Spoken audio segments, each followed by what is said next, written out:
Bueno, padre, bienvenido y muchísimas gracias por este tiempo. Muchas gracias y vamos a comenzar entonces en el nombre del Padre, del Hijo y del Espíritu Santo. Amén. Ven Espíritu Santo, llena los corazones de tus fieles y enciende en ellos el fuego de tu amor. Envía, Señor, tu Espíritu para darnos nueva vida y renovarás la faz de la tierra. Oh Dios, que has iluminado los corazones de tus fieles con la luz del Espíritu Santo, danos a discernir y gustar del mismo Espíritu y gozar de sus divinos consuelos.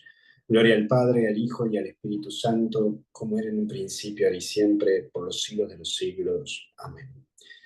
Muy bien, Jimé, entonces vamos a ir exponiendo un poco la situación de la clase de hoy, donde vamos a trabajar propiamente sobre la Sagrada Escritura, sobre la Biblia. Justamente estamos en el mes de la Biblia, en honor a San Jerónimo, uno de los santos que se dedicó a investigar sobre la Sagrada Escritura, recaudar y juntar todas las distintas escrituras desde los distintos años, desde el 68 después de Cristo hasta el siglo II después de Cristo, y hacer una ardua investigación para hacer el discernimiento cuáles eran escritos verdaderamente por testigos oculares de Jesús y cuáles eran escritos con aspectos ideológicos sobre las cuestiones de Jesús. Así que vamos a ir entrando entonces, ahí creo que vos lo tenés, el Power, ¿verdad? Para que lo podamos ir poniendo en público y lo empecemos a trabajar. La interpretación bíblica es un proceso de cómo encaminar un conocimiento bíblico, porque la Biblia no es tan solo para rezarla, sino también para interpretarla, para sacar riquezas y para conocer. Hay veces que me preguntan y me dicen, padre, ¿qué Biblia puedo comprar? Y siempre mi respuesta es, ¿a qué querés referir con la Biblia? ¿O para qué querés la Biblia? Si solamente querés leerla, bueno, Biblia del pueblo de Dios. Si realmente querés estudiarla, lo que podría ser la Biblia de Jerusalén o la Biblia de nuestro pueblo. Son las dos Biblias que pueden ayudarte muchísimo a este proceso del conocimiento. Y después está la Biblia de los jóvenes y la Biblia de los niños. Pasamos a la siguiente diapositiva, Jime. Como introducción, vos sabés que la palabra de Dios proviene de un proceso, y vuelvo a usar la palabra proceso, porque vos sabés que la Biblia en sí no ha sido de un día para el otro. No es que Jesucristo murió, resucitó, se fue y todos han empezado a escribir. No, no, no. Llevó años, llevó siglos hasta terminar de comprender y de conocer sobre todos los conocimientos de Jesús de Nazaret, en la cual habla de la experiencia vivida de testigos oculares que se manifestó por escrito, reflejando lo vivido por Jesús. Ustedes saben que quien comienza todo este proceso y este camino es Marcos, que ha calado en su corazón Jesucristo, pero que por sobre todo lo que escuchó del apóstol San Pablo lo entusiasmó a escribir. Y al mismo tiempo conoció personas que han convivido y compartido con Jesús. Luego continuó Mateo, luego continuó Lucas y por último Juan. En el transcurso desde el 68 hasta el 120 después de Cristo, se logró recopilar a través de los testigos oculares el conocimiento de Jesús de Nazaret. En el Antiguo Testamento nos encontraremos con personas que tratan de cuidar el legado de lo que Dios deja a su pueblo. Es distinto al Nuevo Testamento. En el Nuevo Testamento nosotros tratamos de comprender la figura de Jesús de Nazaret y de todo lo que hizo. Y la parte central o eje que quiere dejar el Nuevo Testamento es que Jesús de Nazaret es el Hijo de Dios. Por lo tanto, Mesías. Ahí está el eje, como diríamos los argentinos, el caracú de todo esto. En el Antiguo Testamento, lo que trata de mantener el Antiguo Testamento es que Dios hace una alianza con su pueblo y que la herencia eterna es Israel, el pueblo. Por eso, el libro más antiguo que se escribió en el Antiguo Testamento fue el libro de Crónicas y el de Macabeos. Y el libro más último que tiene el Antiguo Testamento es el libro del Génesis. Ahí, y me pueden llegar a decir, no, padre, pero ¿cómo? ¿El Génesis es uno de los últimos libros que se escribieron? Sí, es uno de los últimos libros que se escribieron. ¿Por qué? Porque la gente estaba perdiendo sus orígenes. Por eso fue escrito el libro del Génesis en los últimos tiempos, para recordar el origen o los orígenes de la creación del hombre y de una cuestión primordial. Dios hace su alianza con el pueblo.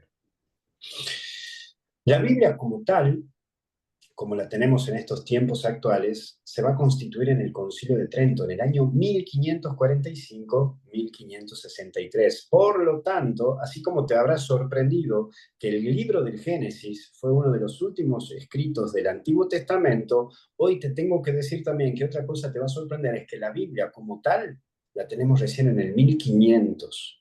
Recién en el 1500 se establece cuáles son los libros que componen la Biblia.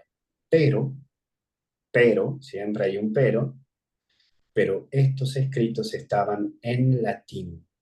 No podían ser escritos en los distintos idiomas que habitaban en el mundo, porque el latín era la lengua oficial de la Iglesia Católica Apostólica Romana.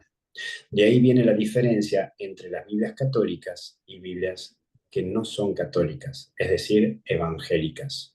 Las evangélicas se las traducían a los distintos idiomas, la católica no.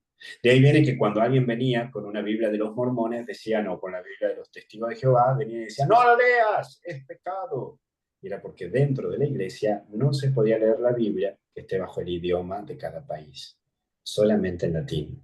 Recién la Biblia podemos leerla en nuestros idiomas en el año 1965. Vuelvo a repetir, 1965, no hace mucho. ¿Por qué? Porque el Concilio Vaticano II, a través de un documento llamado Dei Verbum, establece que las Biblias se pueden traducir a los distintos idiomas y bajo los distintos fragmentos de las naciones. Y en el año 1969 tenemos la primera Biblia en castellano. En el año 1978 y 79, la Biblia latinoamericana. Y en el año 1994 tenemos por primera vez la Biblia argentina, la Biblia del pueblo de Dios. ¿Qué significa Argentina? Los términos, las interpretaciones. ¿Por qué? Porque ya no aparecerá un Jesús que diga, tomad y comed todos de él, vosotros sabéis, sino que ahora aparecerá el término, tomen y coman todos de él, tomen y beban, yo les digo, ustedes saben, cambian los términos. ¿Quién va a trabajar, como te decía recién en la introducción, quién va a trabajar sobre todo el aspecto de unir y conjugar cuáles eran los libros verdaderamente auténticos y cuáles eran libros que estaban ideologizados? San Jerónimo.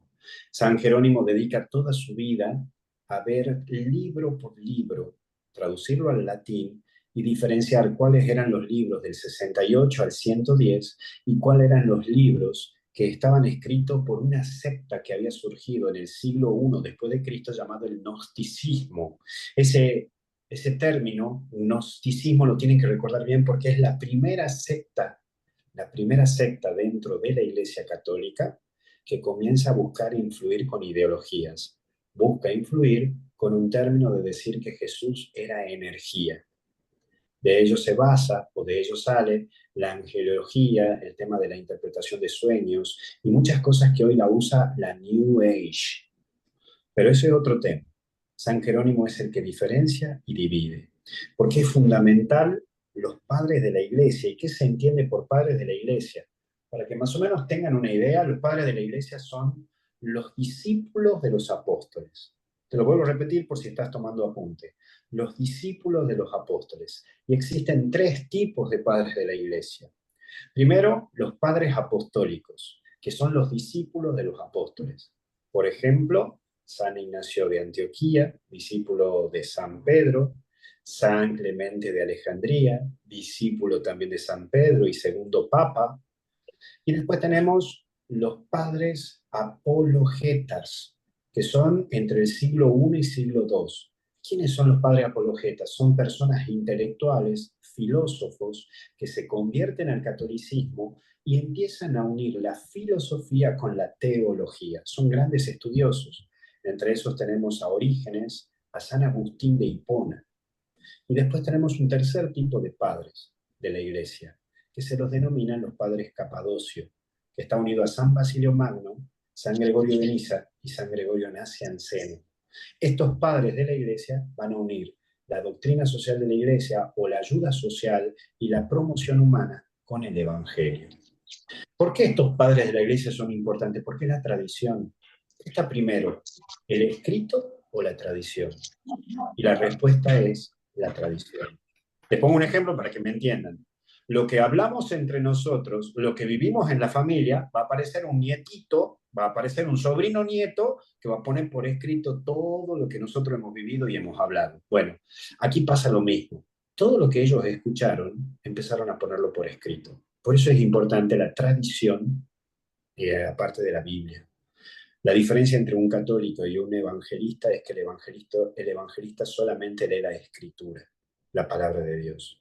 Nosotros los católicos vemos la escritura, la tradición y el magisterio. La tradición son los padres de la iglesia, el magisterio lo que enseña el papa y los obispos, y la Sagrada Escritura lo que enseña la palabra de Dios.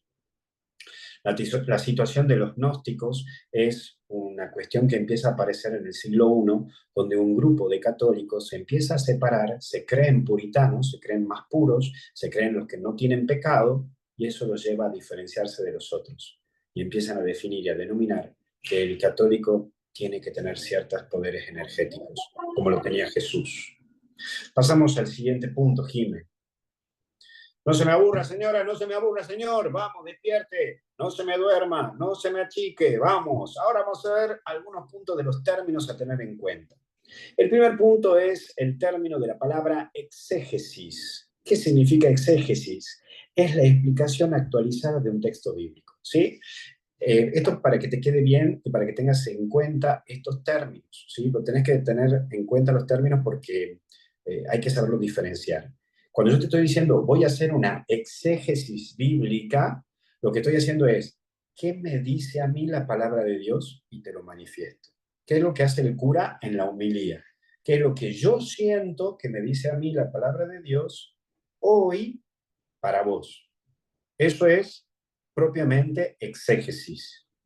Hermenéutica es cuando ya me pongo a estudiar la cita bíblica, me meto en el texto, veo el contexto de la situación que escribió el predicador o el escritor y hago un análisis del contexto histórico y qué saco yo como enseñanza.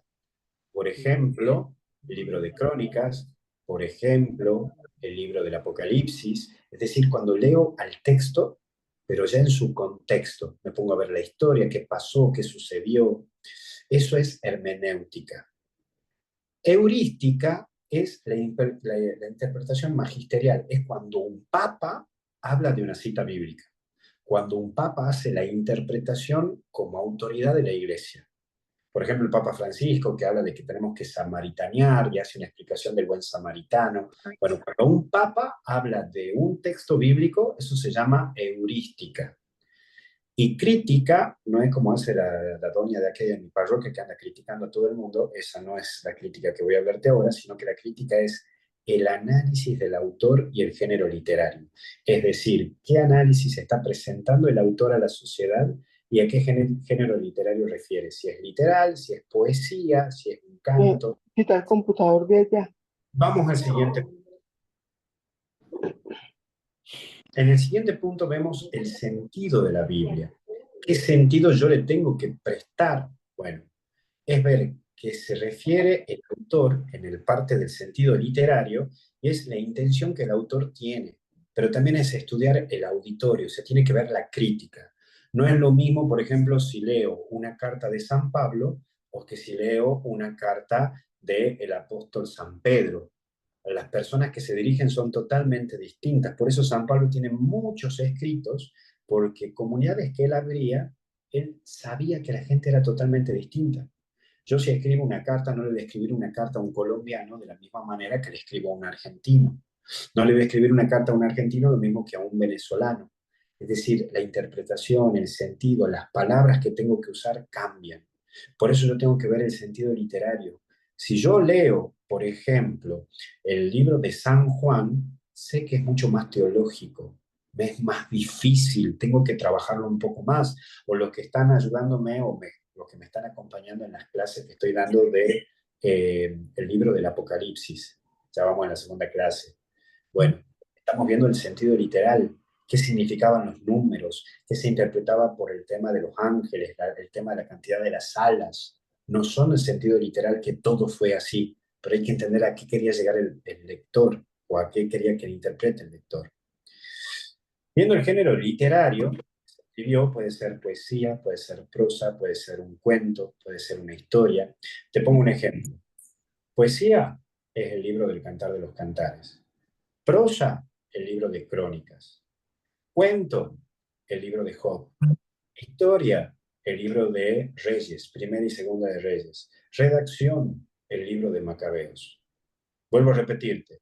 Poesía, Cantar de los Cantares. Prosa, puede ser Primera o Segunda de Crónica. Cuento, el libro de Job. Historia, Primera de Reyes y Segunda de Reyes. Redacción, Primer y Segundo libro de Macabeos. Entonces, mira cómo podés encontrar unas distintas cuestiones en un mismo libro. Por eso se llama Biblia. Y Biblia en latín significa biblioteca. Y en una biblioteca podés encontrarte libros de matemáticas, de lengua, de historia, de geografía. Bueno, dentro de la Biblia vas a encontrar poesía, prosa, cuento, historia, redacción. Y la crítica histórica para comprender qué se estaba viviendo en ese momento y la cuestión cultural. Si vos tenés la Biblia del pueblo de Dios, si tenés la Biblia de Jerusalén, en los inicios de cada libro te da una introducción para explicarte qué se estaba viviendo en ese momento. Por eso, si vos lees el libro de Marcos, es un texto que está dirigido a los judíos que se hacen católicos. Perdón, el libro de Mateo. Son para los judíos que se hacen católicos. Pero, sin embargo, el libro de Marcos es para los helenistas, para los griegos que se hacen católicos. Por eso Marcos, en su escrito, todo el tiempo está explicando las tradiciones judías, porque se dirige a un público que no tiene conocimiento de lo que es ser judío. Y el sentido espiritual es como ver el detrás de las palabras escritas. Se le debe medir por la vía de la tradición y del magisterio. ¿Qué es lo que dice la iglesia? ¿Qué es lo que dicen los santos? Por eso buscamos siempre un sentido espiritual. En eso lo trabajó mucho Santo Tomás de Aquino y escribió un libro que se llama Catena Áurea. Lo vuelvo a repetir, Catena Áurea. Ese libro, esos tomos, Catena Áurea, es que son interpretaciones espirituales desde los padres de la iglesia que hace Santo Tomás de Aquino sobre ello. Te pongo un ejemplo muy concreto para terminar esta primera etapa o este fly.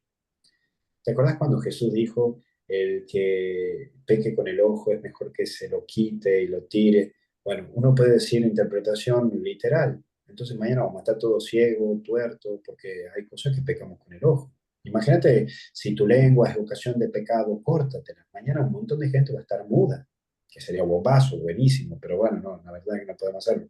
Pero eso sería una interpretación literal, y eso es un error.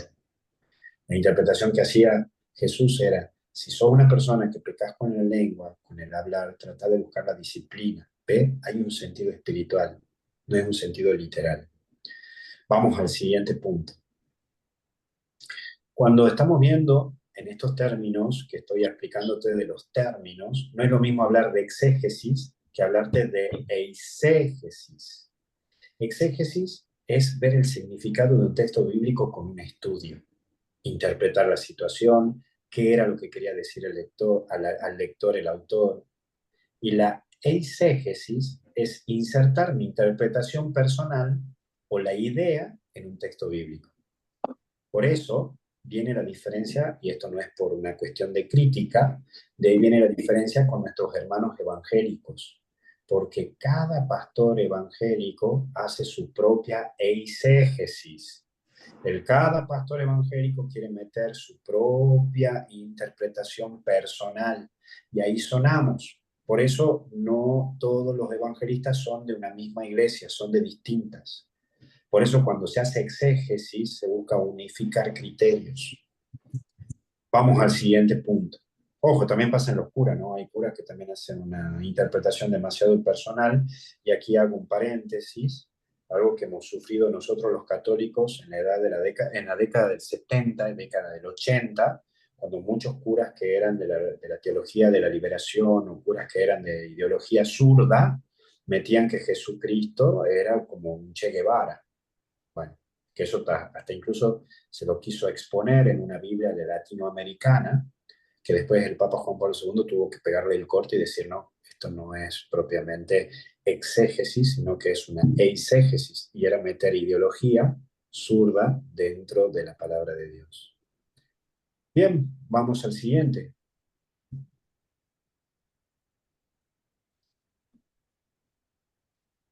El método. Hay distintos métodos para hacer interpretación bíblica. Primero, el método dogmático.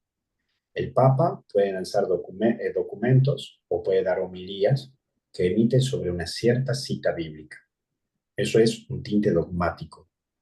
Yo, por ejemplo, agarro un texto del Papa Francisco que desglosa o describe una cita bíblica. Eso es un texto dogmático. Alegórico es cuando al texto le doy yo una interpretación, cuando yo lo leo y siento que es lo que a mí me dice. Eso es método alegórico. Literal gramático es cuando yo analizo el lenguaje. Por ejemplo, leo, a mí me gusta, por ejemplo, ir mucho a las raíces de las palabras. Yo hago lo que es análisis etimológico. Por ejemplo, antes de ayer que dije la tierra de Naim. Naim en hebreo significa encuentro. Es una interpretación literal gramática, porque me voy a meter en el texto, me voy a meter en el significado de la palabra. O por ejemplo, Jesús cruzó el Galilea, el tema de la Galilea, el lago, qué significaba, qué interpretaba la gente en ese tiempo el lago de Galilea. Muchos creían que estaba maldecido, que había almas. Bueno, cuando uno interpreta significa que me estoy metiendo a estudiar. El método histórico es cuando la Biblia sabemos que no ha sido escrita para el siglo XXI. Por eso es construir puentes. ¿Qué pasó? ¿Se acuerdan hace 3 domingos atrás, en la carta de San Pablo, en la segunda lectura de la misa, hablaba que se van a condenar los homosexuales, que esto, que lo otro? Bueno, tenés que hacer la interpretación para estos tiempos, tenés que hacer los análisis. Por eso el Papa Francisco, en el documento Amoris Laetitia, vuelvo a repetir, el documento Amoris Laetitia, hace el análisis histórico de ciertas citas bíblicas para decir, esperen, no tomemos textos del pasado para manipular el presente. Y después está el método contextual, que es para hacer el análisis de la geografía, el análisis social, el análisis económico, político, el contexto. Por ejemplo, ahí se acuerdan cuando a Jesús lo crucifican, lo bajan de la cruz y dicen era necesario ponerlo ese día porque ese sábado era muy sagrado, entonces no podían. Entonces ahí nos dan normas para hacer un conocimiento contextual. Ahí, disculpen que me vuelva ahí, pero es que justo estamos también con el curso propio del Apocalipsis que estoy dando estos miércoles para la gente de afuera de Argentina. Y ayer hablábamos de que todos los datos que daba Juan, el evangelista, en el libro del Apocalipsis, nos estaba hablando Juan que estaba escribiendo para la gente del año 78-80 después de Cristo. Por ejemplo, le voy a poner un ejemplo muy simple. En el Apocalipsis aparece el número 666, que hace referencia al diablo. Muchos años, muchos siglos se ha interpretado que el 666 es el diablo y que es un pecado y que es esto y que es el otro. Pero cuando uno va al análisis contextual y literal gramático, es que cada número tenía una letra y tenía una interpretación. Entonces, cuando uno hace la traducción y la transcripción del 666, te está diciendo César, el 6 César, y el 66 te está diciendo el nombre de quien era el César, Nerón. César Nerón era 666. Entonces, de fondo te estaba diciendo que el que venía a dividir al catolicismo y a dividir el mundo era el César Nerón. Eso es una interpretación contextual y literal gramática. Pasamos al siguiente. Por eso es un error si baseas la interpretación solamente literal. ¿Qué implica una interpretación literal? Yo tengo que ver que la Biblia es una biblioteca y al ser una biblioteca tengo que tener en claro qué libro voy a leer. Si yo quiero leer un libro de historia, no puedo leer toda la Biblia. Voy a remitirme a leer algunos textos o algunos libros de la Biblia. Si yo quiero ver la historia del Antiguo Testamento, tengo que pasar a leer Primera de Crónicas, Segunda de Crónicas, Primera de Reyes, Segunda de Reyes, Primera de Macabeos, Segunda de Macabeos. Estos libros son históricos, me cuentan la historia del pueblo de Israel. Y por supuesto, el libro del Éxodo. En el Nuevo Testamento tenemos un libro histórico, que es el libro de los Hechos de los Apóstoles.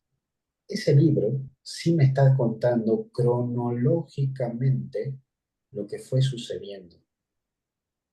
Si yo quiero leer cartas, voy a leer primera carta de San Pedro, segunda carta de San Pedro, primera carta de San Juan, segunda de San Juan, tercera de San Juan.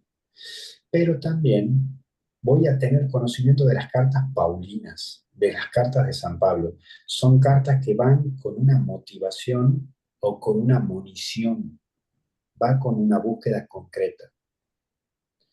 Literatura apostólica es que me habla del fin del mundo, pero más que nada de la segunda venida de Jesús. Obviamente el libro del Apocalipsis, que me habla de la esperanza, esperar en el Dios que solamente Él puede salvar mi vida. Y el libro de Daniel, libro de Ezequiel y libro de Isaías, que me habla de el Dios Mesías que va a venir. Libro de Daniel, libro de Ezequiel, libro de Isaías, me habla de la venida del Mesías. Libro del Apocalipsis, me habla de la venida de Jesús por segunda vez. La poesía lo tenemos concretamente a lo que es a Salomón, que me escribe el Cantar de los Cantares.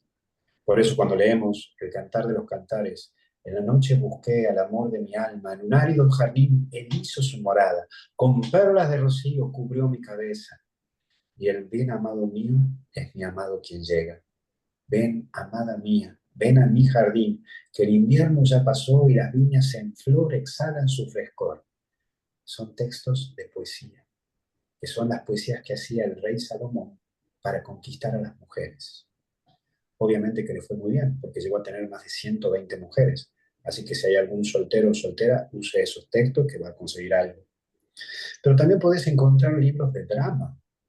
Y el libro de drama podemos encontrar en el libro de Ruth, en el libro de Esther. Podemos encontrar incluso el punto de drama de lo que implica el libro del Génesis. Podemos encontrar parábolas, obviamente en el Nuevo Testamento, las parábolas de Jesús, que ya las conocemos, pero en el Antiguo Testamento también podemos encontrar, concretamente, Reyes, Segundo de Reyes, donde hasta incluso vemos al profeta Natán, que le dice al rey David, ayer estuve viendo a un pastor que tenía 100 ovejas, y a la par un pastor que tenía una sola ovejita. Ese pastor que tenía una sola ovejita, cuidaba y la respetaba la ovejita única que tenía, la peinaba y la despeinaba. Pero el que tenía 100 lo mató y se quedó con esa única oveja. Entonces el rey David se levantó y le dijo, ese pastor tiene que ser muerto. Y Natán le dijo, ese pastor sos vos. Te quedaste con la esposa de tu soldado. Parábola. Y alegoría son las interpretaciones que podemos encontrar en el libro de los Salmos, que podemos encontrar también en lo que es propiamente en los libros de lo que es Samuel, en el libro segundo de Samuel, que también podemos encontrar, y podemos también encontrar en el libro del Deuteronomio. Pasamos a la siguiente, Jime. Ya se me está yendo el tiempo, mamma mía, trato de ser lo más concreto para no extenderme tanto. 4 interpretaciones que tomamos el catolicismo del judaísmo. El primer punto que usaban los judíos era el peshat, que era el significado propiamente literal. Por eso, recordemos que el Antiguo Testamento ha sido escrito en hebreo. El Nuevo Testamento está escrito en griego koiné. ¿Qué significa esto? Que el Antiguo Testamento ha sido escrito concretamente en hebreo, y especialmente ha sido muy cuidado ese hebreo que ha sido escrito. Por ese mismo motivo, hay que tener una interpretación de raíz, que era lo que quería decir el autor. Por eso el significado literal es muy importante, saber en qué fue escrito. Y por el otro lado, es el griego koiné, que es un griego totalmente distinto. Hay palabras que en griego y en hebreo están, pero que en castellano no están. Les pongo un ejemplo. Nosotros, cuando una mujer muere, el esposo se convierte en viudo. Cuando una esposa muere, se convierte en viuda. Cuando un niño pierde a un papá, se convierte en huérfano. Hay palabras para esto, pero cuando un papá pierde a un hijo, en castellano no existe palabra, no existe, pero en griego sí existe, que se denomina como un término similar a la peiron, pero en castellano no existe. Entonces por eso hay que hacer la interpretación literaria, y esa interpretación es peshat. Después aparece un segundo término, que es remes.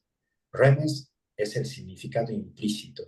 Es decir, cuando yo leo este texto que estoy leyendo, me está tirando una enseñanza, me está dejando una enseñanza. Un ejemplo muy bonito de esto podría ser, en el remes, la parábola del hijo pródigo. Cuando yo lo leo, mientras lo leo, hay algo que me está enseñando esta historia. Después aparece un término que se llama derash. Derash es la aplicación alegórica. ¿Qué es lo que vos vas a dejar de enseñanza o qué es lo que crees que a vos te está diciendo este texto que estás leyendo? Como me pasa a mí cuando hago la meditación del Evangelio todos los días, cuando lo escribo, una interpretación alegórica a mí. Mucha gente me dice, padre, pero yo creo que me habla a mí. No, no, es algo que siento que a mí me está diciendo. Y el último término se llama sod, que es el significado místico, que es qué es lo que yo creo que a mí Dios me está diciendo a través de este texto bíblico. Que el término sod lo empiezan a usar propiamente los judíos porque abrían el Antiguo Testamento, que era la Torá, abrían la Torá y leían el texto que abrían, como que Dios le hablaba con ese texto que abría. Muchos católicos hoy también algunos lo hacen, que dicen, no, yo todos los días abro la Biblia y lo que leo siento que eso es lo que Dios me dice a mí. Bueno, ese era un término o una interpretación sod. Vamos al siguiente, Jiménez, por favor. ¿Qué enfoques se deben presentar para comprender la Biblia? Primero, el socio histórico. Si yo voy a leer, por ejemplo, voy a ir al Nuevo Testamento porque es más entendible, porque más lo conocen.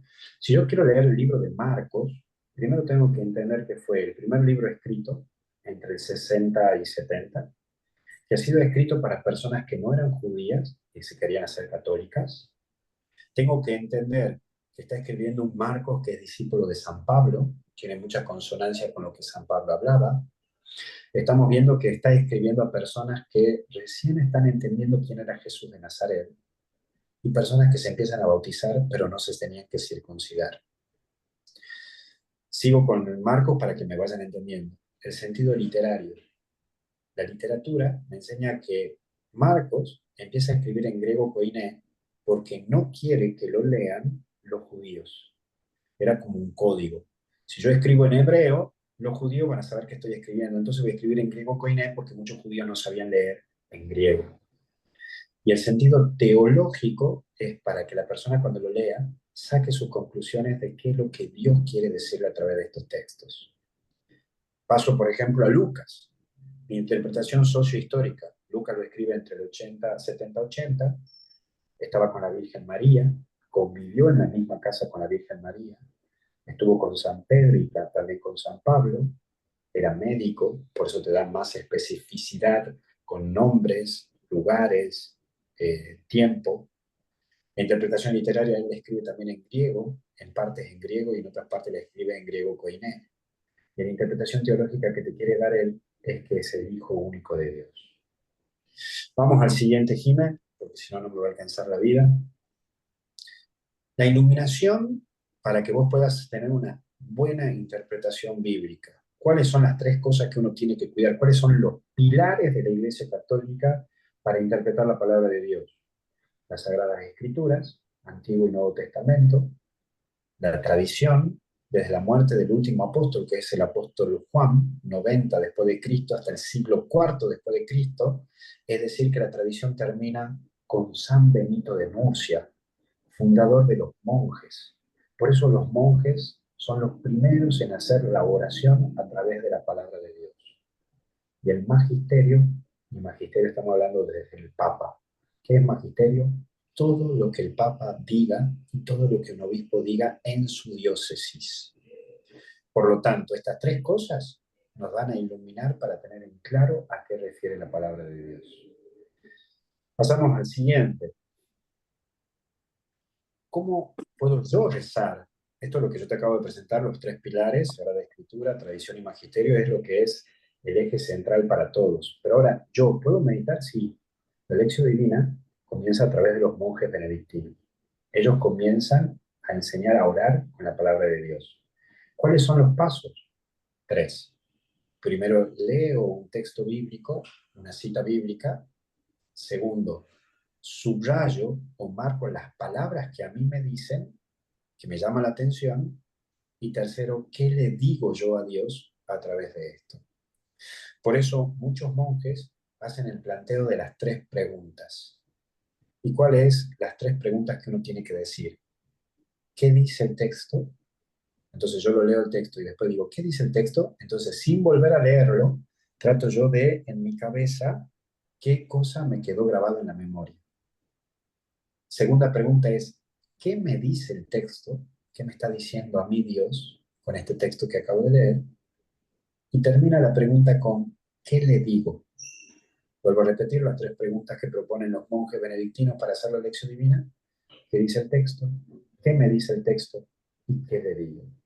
Cuidando estas 3 cosas, me puede llevar entre media a 1 hora. Así meditaban los monjes benedictinos la palabra de Dios. Y es desde allí donde surgen grandes libros, grandes interpretaciones. Uno de los grandes que hacía una gran capacitación de lección divina era Santo Tomás de Aquino. Por eso Santo Tomás estudió mucho la tradición, que era lo que decían los discípulos de los apóstoles, para continuar con esa misma interpretación que ellos nos daban. Vamos al siguiente. Para hacer las preguntas que ustedes tengan, pueden hacerlo ahora, mientras Jime vuelve a presentar haciendo propaganda de los cursos o de lo que fuere, o no sé. Gracias, Jime. Bueno, muchas gracias, padre. Muy interesante. Siempre es lindo escucharte y crecer en nuestra fe y en nuestra formación también a través de estos webinars. Les vamos a ofrecer que puedan hacer las preguntas que tengan a través del chat y las vamos a ir leyendo. ¿Te parece, padre? Perfecto. Bueno, así que esperamos las preguntas por chat. Ahí veo una que eran los monjes benedictinos. Perfecto. Los monjes benedictinos van a surgir, y voy a hacer una aclaración porque voy a meterme en un ámbito de la historia, es que en el año 257 va a surgir el primer emperador católico, que es Constantino. Cuando Constantino se convierte al catolicismo, establece que la religión oficial del mundo y del Imperio Romano sea la Iglesia Católica. Eso lleva a que mucha gente se haga católica no por convicción, sino por conveniencia, porque Constantino había establecido que quien se hacía católico no pagaba impuestos, y ya en ese tiempo existían argentinos. Entonces, ¿qué decidieron? No hagamos católicos, no pagamos impuestos. Eso ha llevado al enojo de muchos católicos, porque decían, ¿cómo? Yo he sido perseguido, he sido calumniado, casi me han matado, y ahora viva la pepa. Entonces, no. Entonces comienza una fragmentación dentro de la Iglesia Católica y se funda lo que se llaman los padres del desierto. ¿Quiénes eran los padres del desierto? Cristianos que iban al desierto y vivían con el Evangelio, es decir, lo que Jesús había pedido de cómo se iba de una manera radical el catolicismo. Después, viendo esta situación, pasado el tiempo de ver cómo se iban deshumanizando los católicos por vivir en soledad y aislados, aparece San Benito de Nurcia y propone vivir en comunidad. Y es vivir el Evangelio, vivir en los lugares alejados de la ciudad, pero en comunidad, viviendo con un reglamento que él propone, que el reglamento esté basado en la palabra de Dios y que vivan con la oración y el trabajo. De ahí viene su famosa frase, orat et laboram, reza y trabaja. Y es a través de ello que comienza el proceso del trabajo en la oración, en el trabajo humilde y en las pequeñas comunidades. Padre, Alicia pregunta, ¿cómo es eso de que la primera secta consideraba a Jesús una energía? Sí, comienza con el gnosticismo, aproximadamente en el siglo II después de Cristo. Aparece también tomado de algunos aspectos de Simón el Mago, conocido así, y en donde ellos planteaban de que Jesús, en el momento en que fue bautizado, descendió una energía y que esa energía lo llevaba a que Jesús emita energías curativas. De ahí viene que cuando dice Jesús tocó, Jesús sanó, y desde allí se basa hoy la New Age para decir que Jesús hasta hacía Reiki, y por ese mismo motivo usaba esos términos energéticos de imposición de manos para curar.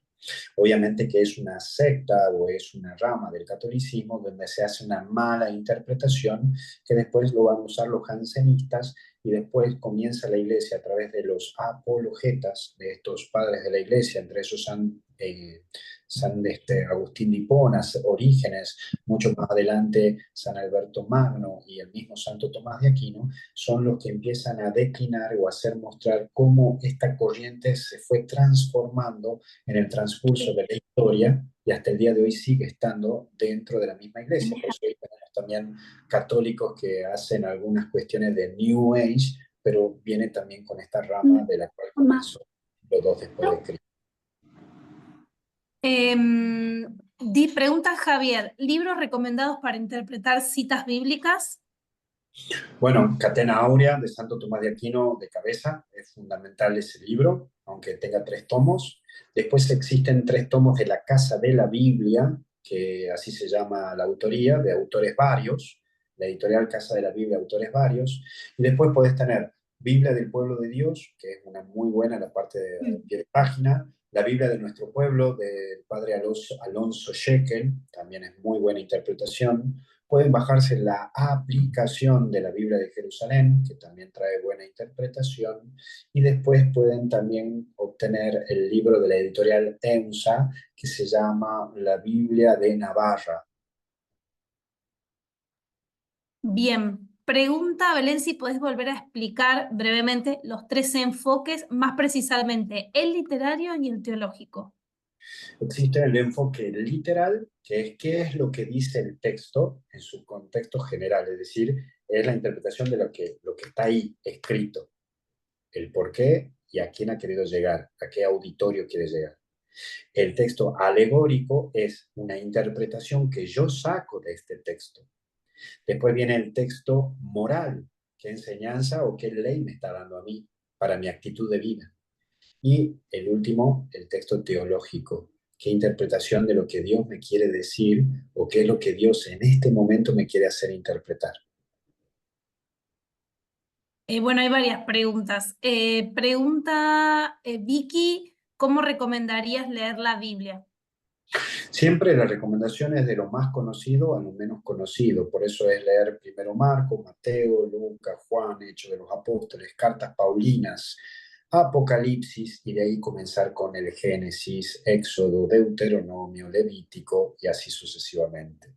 Lo mismo, ustedes en internet lo pueden sacar o en la misma Biblia del Pueblo de Dios, en la parte final, en la parte de atrás, te da un indicador a través del padre Jorge Blunda, que justamente ha sido profesor mío aquí en Tucumán, donde te enseña cómo podés hacer la lectura de la Biblia en 3 años. Lo podés hacer a la lectura conocida. Pero si sos de leer el Evangelio todos los días y leer las lecturas todos los días, el Concilio Vaticano II ha establecido de que todas las lecturas en misa de todos los días, si vos vas a misa todos los días, en 3 años has leído la Biblia.